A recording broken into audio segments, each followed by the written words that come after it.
Қазір әлеуметтік желіде жаңа жылға дейін 2026 жылдың қаңтар айына арналған зейнетақы 30 желтоқсанға дейін әрі келесі жылғы өсімді ескере отырып түседі деген ақпарат желдей есіп тұр. Келер жылы біршама пайызға өседі деп зейнетақыны күтіп отырған зейнеткерлер расында да көбейген зейнетақы түсер ме екен деп алаңдап отырғаны анық. Бұл туралы еңбек және халықты әлеуметтік қорғау министрлігі не дейді? Жаңа жылға дейін көбейген зейнетақы шынымен де ертерек түсе ме? Бұл ақпарат шынында да рас па? Министрлік не жауап қайтарды? Тақырып қызықтырса, видеоны қарап шығыңыз. Достар, арнамызға жазылып, лайк басып, пікір білдіруді ұмытпаңыздар. Жаңа жылға дейін көп зейнетақы түседі. Еңбек және халықты әлеуметтік қорғау министрлігі қарияларға шұғыл ақпарат таратты. Құзырлы орган фейк ақпарат тарағанын мәлімдеп отыр. Яғни Инстаграмда, TikTok сынды әлеуметтік желілерде тараған бұл ақпараттардың бәрі де жалған. Еңбек және халықты әлеуметтік қорғау министрлігі әлеуметтік желілер мен мессенджерлерде тарап жатқан фейк ақпаратқа қатысты ресми мәлімдеме таратты.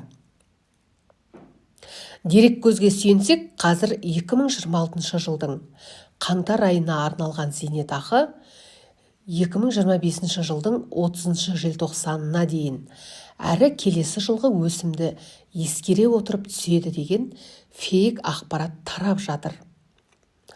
Зейнетақы мен жәрдемақылар өз кестесіне сай төленетінін хабарлаймыз. Индексацияны ескере отырып, қаңтар айының зейнетақы төлемдері 2026 жылдың қаңтар айында төленетін болады деп хабарлайды Еңбек және халықты әлеуметтік қорғау министрлігі. Желтоқсан айының зейнетақы төлемдері толық төленіп қойған. Еңбек және халықты әлеуметтік қорғау министрлігі зейнеткерлерге зейнетақыны ерте аударамын деген адамдарға код айтпауды ескертіп отыр.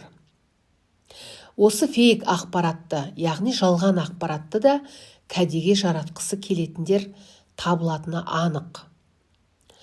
Алаяқтарға алданып қалмас үшін министрлік ескерткендей, телефон номеріңізге келген кодты ешкімге де айтпау қажет. Өтірік ақпаратқа сенбеңіздер. Алаяқтарға алданып қалмаңыздар, дейді министрлік өкілдері. Расында да келер жылы зейнетақының 10%-ға көбейетінін хабарлаған болатынбыз. Алайда сол көбейген зейнетақыны желтоқсан айының соңына дейін түседі екен деп әлеуметтік желілер, яғни Инстаграм мен TikTokта түрлі хабарламалар таратып жатқандар көп. Халықты адастыратын мұндай жалған ақпараттарға әзірге тыйым болмай отыр. Әрине, министрлік әр зейнетақы өз уақытында төленетінін айтып отыр. Яғни, көбейген зейнетақы 2026 жылдың қаңтарында әдеттегідей уақытта түседі. Көбісіне 5-не дейін, кейбіреулерге 10-на дейін түсіп үлгеруі тиіс.